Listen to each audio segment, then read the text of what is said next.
ভোটে গরম বাংলা উত্তাপ আরও বেড়ে গেল কর্ণাটকের বিজেপি সাংসদের মন্তব্যে। যিনি দাবি করলেন রবীন্দ্রনাথ ঠাকুর নাকি ইংরেজদের খুশি করতে জনগণও লিখেছিলেন। এর তীব্র প্রতিবাদ করে তৃণমূলের অভিযোগ, কৌশলে রবীন্দ্রনাথকে ছোট করতে চাইছে বিজেপি। বিজেপির বন্দে মাতরমের সার্ধ শতবর্ষ উদযাপনকেও কটাক্ষ করে তৃণমূলের দাবি, রবীন্দ্রনাথ ও বঙ্কিমচন্দ্রের মধ্যে বিভাজনের চেষ্টা করছে বিজেপি। ಜನಗಣಮನ ರಾಷ್ಟ್ರಗೀತೆ ಏನಿದೆಯೋ ಅದಕ್ಕೆ ಸರಿಸಮವಾದ ರಾಷ್ಟ್ರಗೀತೆ ಅಂತ ಒಂದೇ ಮಾತ್ರ ಇದ್ದೇ ಇದೆ. ಜೊತೆಗೆ ಆ ಬ್ರಿಟಿಷ್ ಅಧಿಕಾರಿಯನ್ನ ಸ್ವಾಗತಿಸೋದಕ್ಕೆ ರಚನೆ ಮಾಡಿರುವಂತ ಜನಗಣ ಮನವೂ ಇರಲಿ ಅಂತ ಎರಡನ್ನೂ ನಮಗೆ ಸೇರಿಸಿ কর্ণাটকের বিজেপি সাংসদের এই বক্তব্য নিয়েই গরম বাংলার রাজনীতি। বঙ্কিমচন্দ্র চট্টোপাধ্যায়ের লেখা বন্দে মাতরমের সার্ধ শতবর্ষে দেশ জুড়ে বিজেপির কর্মসূচি। সেই উপলক্ষে বৃহস্পতিবার কর্ণাটকের এক অনুষ্ঠানে বিজেপি সাংসদের এই মন্তব্য, যার প্রতিবাদে সরব হয়েছে তৃণমূল। তাদের দাবি, জাতীয় সঙ্গীত ও রবীন্দ্রনাথ ঠাকুরকে অপমান করেছেন বিজেপি সাংসদ। কর্ণাটকের বিজেপি সাংসদের মন্তব্য দেশ বিরোধী বলেও অভিযোগ তৃণমূলের। ভারতীয় জনতা পার্টি এটাকে কি দেশ বিরোধী কথা মনে করে না? জাতীয় সঙ্গীতকে আপনি অবমাননা করলেন, তাহলে উনি অ্যান্টি ন্যাশনাল নয়, আর আমরা যখন প্রশ্ন করি আমরা হয়ে যায় দেশ বিরোধী। দেখুন, ওনা তার ব্যক্তিগত ব্যাপার, সেটা কি বলেছে that is up to him, his own responsibility, আমাদের কোনো বিষয় নেই। সুকান্ত মজুমদারের আগে ক্ষমা চাওয়া উচিত। ওনাদের ওই কাগেরি বলে যে এমপি, সে জনগণমনকে অপমান করছে, সে রবীন্দ্রনাথ ঠাকুরকে অপমান করছে। রবীন্দ্রনাথ ঠাকুর শুধু জনগণ লেখেননি, নেতাজি সুভাষচন্দ্র বসু বলেছিলেন জনগণকে জাতীয় সঙ্গীতের মর্যাদা দেওয়া হোক। কলকাতা মিউনিসিপাল গেজেটে লেখা আছে, In December 1911, Rabindranath composes at the request of Ashutosh Choudhury for the 26th session of the Indian National Congress in Calcutta his famous national song, Jano Gono Mono Udhinayako. অর্থাৎ আমাদের দেশের জাতীয় সঙ্গীত জনগণ মন 1911 সালের ডিসেম্বরে লিখেছিলেন রবীন্দ্রনাথ ঠাকুর।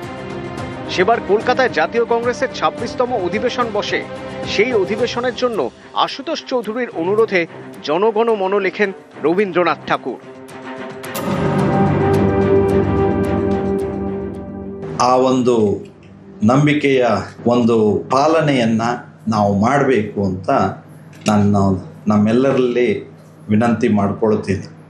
ನಮ್ಮ ಒಂದೇ ಮಾತರಮಿಗೂ ಇದೇ ರೀತಿಯ ಒಂದು ಉನ್ನತವಾದಂತಹ ಗೌರವ ಸ್ಥಾನಮಾನ ದೇಶದ ಜನರಲ್ಲಿ ಇದ್ದೇ ಇದೆ.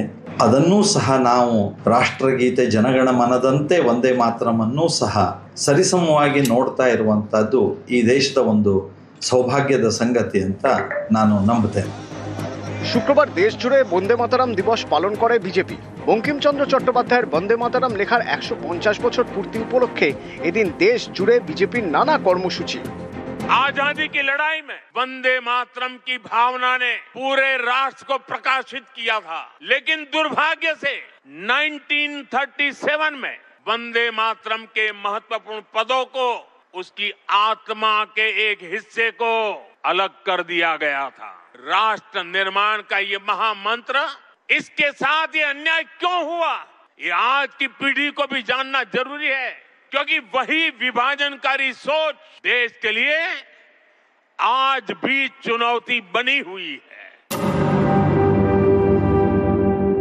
রবীন্দ্রনাথ এবং বঙ্কিমের মধ্যে লড়িয়ে দেওয়ার এই অপপ্রয়াস, এটা আমরা কিছুতেই এটা মেনে নেব না। বন্দে মাতরমের 150 বছর তারা করছেন, খুব ভালো। বঙ্কিমকেও কিন্তু ফাইনালি আমি বলছি যে বঙ্কিমের ক্ষেত্রে এই ন্যারেটিভ আছে, বিবেকানন্দকে নিয়ে যে অস্বস্তি বিজেপির আছে, বঙ্কিমকে নিয়েও আছে, সেটাও কিন্তু আগামী দিনে প্রমাণিত হবে। বন্দে মাতরমকে রাজনৈতিক হাতিয়ার হিসেবে ব্যবহার করার মতো দুর্দিন এখনো বিজেপির কাছে আসেনি। রবীন্দ্রনাথ কি শুধু বাঙালির, বঙ্কিমচন্দ্র শুধুই বাঙালির? দুর্ভাগ্যবশত পশ্চিমবঙ্গ যে রাজ্যে আমরা বসবাস করছি, এখানে একটা রাজনৈতিক সমাজ সৃষ্টি হয়েছে, সেজন্য রাজনীতির বাইরে আমরা কিছু কল্পনা করতে পারি না। নিউজ 18 বাংলা।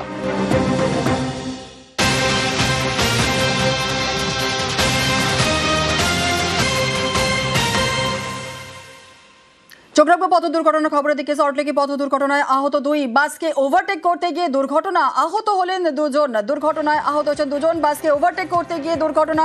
সল্টলেকে পথ দুর্ঘটনা, নিয়ন্ত্রণ হারিয়ে ডিভাইডারে ধাক্কা স্কুটারের। আরো বিস্তারিত জানাবে সান্নিক রয়েছে আমাদের সঙ্গে। সান্নিক, কিভাবে এই দুর্ঘটনা ঘটলো, কি জানা যাচ্ছে? সকাল 7টার পরের যে ঘটনা আমরা জানতে পারছি, মূলত সিটি সেন্টারের দিক থেকে বিকাশ ভবনের দিকে একটি স্কুটারে করে 2 জন আরোহী আসছিলেন।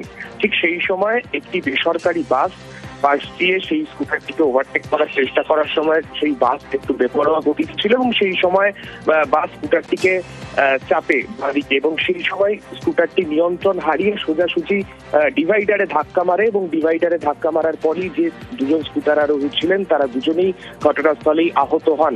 তাদের মাথায় চোট লাগে এবং তাদেরকে তৎক্ষণাৎ যারা প্রত্যক্ষদর্শীরা ছিলেন তারা সেখান থেকে তুলে নিয়ে গিয়ে বিধাননগর মহকুমা হাসপাতালে ভর্তি করান।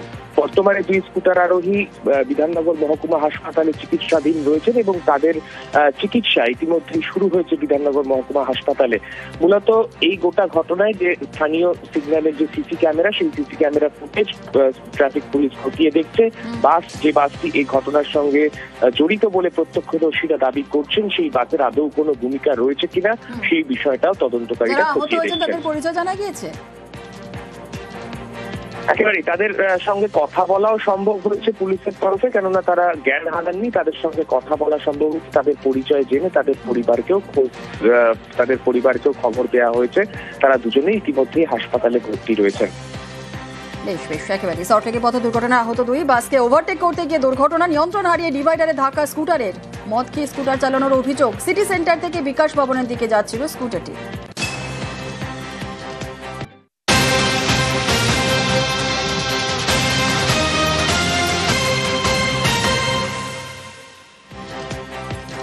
হাওড়া বহুতলে আগুন, আপনাদের জানিয়ে রাখি হাওড়া বহুতলে আগুন। বহুতলে কাপড় প্রিন্টের কারখানায় আগুন। বাঁকড়ার বাদামতলার ঘটনা, ঘটনাস্থলে দমকলের 2টি ইঞ্জিন। ঘটনাস্থলে দমকলের 2টি ইঞ্জিন পৌঁছেছে। কিভাবে আগুন লাগলো জানার চেষ্টা করব। যে ছবি আপনারা দেখছেন, হাওড়ায় বহুতলে আগুন, বহুতলে কাপড় প্রিন্টের কারখানায় আগুন। বাঁকড়ার বাদামতলার ঘটনা, আগুনের লেলিহান শিখা দেখতে পাচ্ছেন। কালো ধোঁয়ায় ছেয়ে গিয়েছে পুরো অঞ্চল, পুরোপুরি কালো ধোঁয়ায় ঢেকে গিয়েছে। বাঁকড়ার বাদামতলার ঘটনা, কিভাবে এই আগুন লাগলো, কি পরিস্থিতি রয়েছে, দেবাশিস রয়েছে আরো বিস্তারিত বলবে। দেবাশিস, কি পরিস্থিতি, কিভাবে আগুন লাগলো? এখন পর্যন্ত দমকলের 2টি ইঞ্জিন কিন্তু লাগাতার চেষ্টা করছে আগুন নিয়ন্ত্রণে আনার। তার কারণ যে কারখানায় আগুন লেগেছে সেখানে দাহ্য পদার্থ মধ্যে রয়েছে, এমনকি ডিজিটাল যে প্রিন্টিং মেশিন, সেই বিশাল মেশিন থাকায় কিন্তু আগুন আরো দ্রুত আরো অনেকটাই বেশি ছড়িয়ে পড়ছে গোটা এলাকায়। মূলত বাঁকড়ার বাদামতলায় এই বহুতলের দোতলায় এই প্রিন্টিং মেশিন বা প্রিন্টিং কারখানা ছিল, যেখানে কাপড় প্রিন্টিং হতো। সেখানে আজকে সকালে দাউ দাউ করে আগুন লেগে যায়। প্রিন্টিং মেশিন থেকেই কার্যত আগুন লাগে এবং যেহেতু বহুতল, সেখানে বহু মানুষ ছিল এবং যেখানে আগুন লেগেছে তার আশেপাশে আরো বেশ কয়েকটি বহুতল রয়েছে। মানে আতঙ্কিত হয়ে পড়ে সেখানকার মানুষ। ঘটনাস্থলে বাঁকড়া ফাঁড়ির পুলিশ যায় এবং পরবর্তীকালে দমকলের 2টি ইঞ্জিন এসে আগুন নেভানোর চেষ্টা করে। তবে আগুন লাগার প্রাথমিক কারণ হিসেবে মনে করা হচ্ছে যে প্রিন্টিং যে মেশিন ছিল, সেই মেশিনের হঠাৎ থেকেই কিন্তু আগুন লেগেছে। তবে এখনো পর্যন্ত এই আগুনে কোনো হতাহতের খবর পর্যন্ত নেই। আগুন যতক্ষণ না নেভিয়ে ভেতরে প্রবেশ করতে পারবে ততক্ষণ কিন্তু দমকলের তরফ থেকে কোন রকম বক্তব্য পেশ করা হচ্ছে না।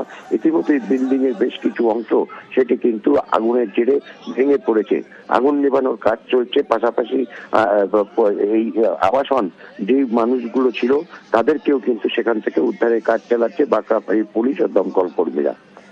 দেবাশিস, যে ছবি আমরা দেখতে পাচ্ছি, ঘনবসতিপূর্ণ এলাকা, আশপাশে অনেক বাড়ি রয়েছে, আগুন ছড়িয়ে যাবার সম্ভাবনা কি রয়েছে? দেখো, দমকলের তরফ থেকে পরিষ্কার জানানো হয়েছে যে তারা প্রথমেই বাইরে থেকে আগুনকে নিয়ন্ত্রণ বা আগুনকে অ্যারেস্ট করার কাজ চালিয়েছে, কুলিং করার কাজ চালানো হচ্ছে। মানে আগুন যাতে বাইরে অন্যত্র কোনো আবাসনে ছড়িয়ে না পড়ে সেই জায়গাটাই কিন্তু প্রথমেই নজরদারি করা হচ্ছে। ইতিমধ্যেই কারখানার বেশিরভাগ অংশই কিন্তু ভস্মীভূত এবং বেশ কিছু জায়গায় সেখানে কিন্তু ফাটল এবং বিল্ডিং এর বেশ কিছু অংশ ভেঙেও পড়েছে। ফলে আগুন আর নতুন করে ছড়ানোর আশঙ্কা না থাকলেও এই আগুনের জেরে ক্ষয়ক্ষতির পরিমাণ কিন্তু আরো বাড়তে থাকে। ধন্যবাদ।